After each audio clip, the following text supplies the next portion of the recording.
Hi, so yesterday I did a cook, but now I gotta go through the process of cleaning it, prepping it for the next cook, and then storing it away. I'm gonna show you how I do that right now.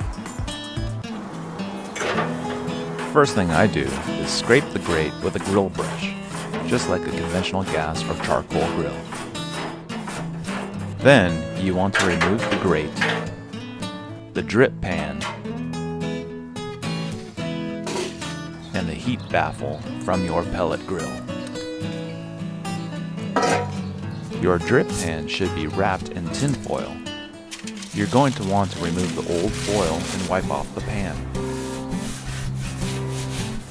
Then rewrap the drip pan in new foil.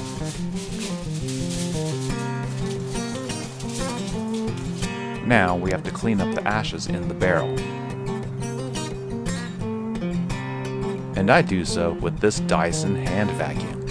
It doesn't have to be a Dyson, any vacuum should do.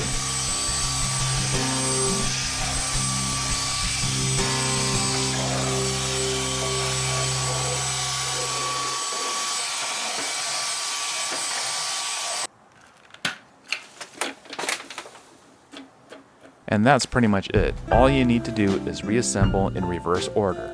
First, the heat baffle. Second, the newly wrapped drip pan. And lastly, the grate. I almost forgot about the drip pail on the side. It's also wrapped in foil and not very full, so I'm going to leave it alone for now.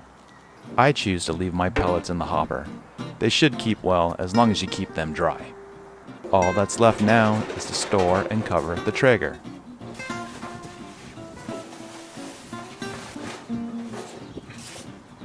And that's it!